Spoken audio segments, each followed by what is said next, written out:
Now, there seems to be a brewing storm in the polity over the apparent refusal of a number of ministers in the Buhari administration to resign their positions as they continue to pursue their aspirations for political office ahead of the 2023 general election. The Nigerian Bar Association section on public interest and development law will meet in a few days in the northern city of Sokoto for its annual conference to carry out its clearinghouse responsibilities, which may likely include deliberation on the legality or otherwise of the minister's action.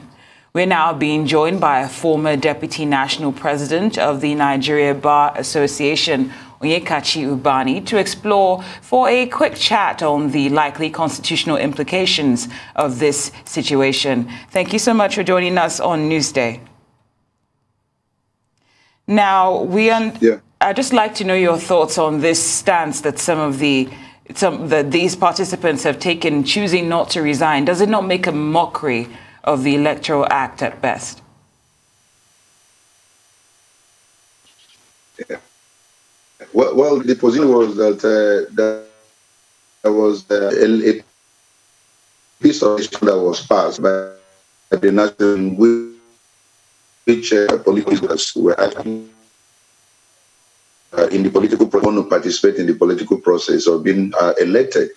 But then there was a court decision in Umuahia, I suppose, a federal high court decision that says that that piece of legislation, the particular section, was clearly inconsistent with the provisions of the Constitution, and that section was nullified. As I speak to you, that is the position of the law for now, because that piece of legislation was nullified until the appellate court holds anything to the contrary. The present position is that that piece of legislation does not exist until there is a reversal by the Court of Appeal. I'm sure they have, those people who have not resigned are clearly holding on to the decision of the Federal High Court of Umuahia, which has not been reversed by any court for now, and that is the position. Mr. Ubani, I want to run a hypothetical by you. So if the Court of Appeals were to overturn this decision in a week's time, let's say, and these ministers haven't resigned by then, what does that mean? Are their candidacies invalid because they followed the law at the time, or will they be compelled to resign? Are we heading towards potentially a crisis of legitimacy for these candidates? Well, you find out that in our judicial system, we still have Supreme Court to deal with. Even if the Court of Appeal holds contrary to the decision of the Federal High Court in Umuahia, there is still a Supreme Court decision that may likely come, because I will expect that this matter will get to Supreme Court. So even if the Court of Appeal holds anything to the contrary, the Supreme Court may disagree with the Court of Appeal or uphold the Court of Appeal decision or agree with that of the Federal High Court of Umuahia. So it's not something anyone can, say with all manner of certainty. This is clearly the position. For now, I don't know why some of them are holding on to their position without resigning. But there are those also who have resigned at the state level. Some of the political appointees have resigned. If you remember recently, I think in Umuahia, somewhere in Umuahia, the chief of staff to the governor of Abia State, who wants to pursue his political career, he wants to probably contest for other senatorial position, had to resign. But there are those who are still, hell-bent on relying on the Federal High Court decision in Umuahia and say, look, that may be the position at the end of the day. And so I'm not in their mind. Whatever we're doing now, we're only supposing, we're only, permuting, but we cannot be sure why some of them have not resigned or why some have resigned. So it's just, it's the way it is. I think they feel that this is the position and this is the position of the law. And they're very, very bold enough to believe that that will be the position of the law at the end of the day, whether at the Supreme Court or Court of Appeal level.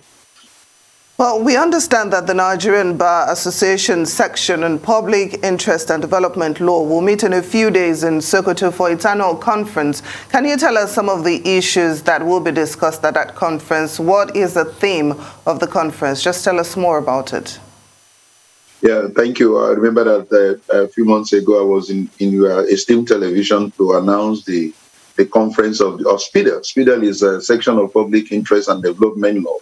It's one of those very important sections in Nigerian Bar Association, and we'll be having our conference this year in the northern region. We have had it in the south, both east and west, 3 or 4 years ago, and we're now heading to north. And we have a governor who is a lawyer and a very committed barman who has decided to host this conference in Sokoto. I'm talking about His Excellency Waziri Tamboa, who happens to be the present governor of Sokoto State. And so between 22nd and 26th of May, all lawyers from across the country who are public interest lawyers will gather at Kano in order to hold our national annual conference of SPIDEL. And we have a team revolving around rule of law, our democratic experience, the evolution of how we have come up as a nation, whether under democracy or under the military. How have we actually fared with observance of the rule of law? And we have had, we have penciled down very important legal rules that will deal with the topic. I think the keynote address will be taken by Professor Aki Oyebode, who happens to be former Vice Chancellor of the University of Ado-Ekiti. Then the opening ceremony that will be addresses expected from the CJN, the Chief Justice of the Federation, is going to give us an address. We expect an address from the Sultan of Sokoto, who will, by the grace of God, be physically present in that particular conference.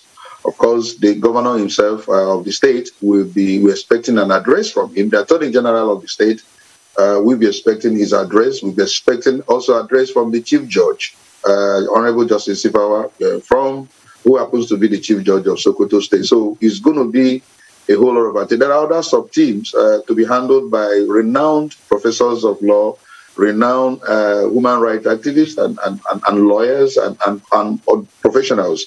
We have somebody like Bishop Kuka, who is being expected in that particular conference. We have Chido Dinkalo, who is also being expected.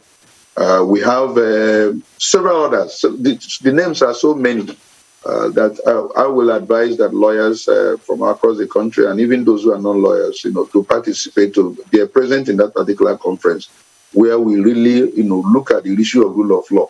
How have we fared as a nation with observance of rule of law? Have we actually, really uphold rule of law as a nation, or have we actually go lower in terms of observance? So this is going to be a historical perspective given to issue of rule of law, right from the military to our democratic experience. Very well said. Now, just before we let you go, quickly, if you can, regarding still the decision to resign and not to resign in terms of political aspirations, we understand commissioners resigned, but ministers opted to ignore that. Now, I'm just wondering what message this sends to the electorate, regular Nigerians. As I said earlier, the position of the law presently is that piece of legislation does not exist. From the position of the law. I mean, I said there was a piece of legislation that the court itself notified, and the Court of Appeal has not said anything to the contrary. It's still, pending, and it may get up to Supreme Court. So I am sure that those who have not resigned are really relying on the provision. On the position of the court. That took place in Umuahia. I said, look, this is what the law says. By way of pronouncement of the court. Now, it is one thing to make a law.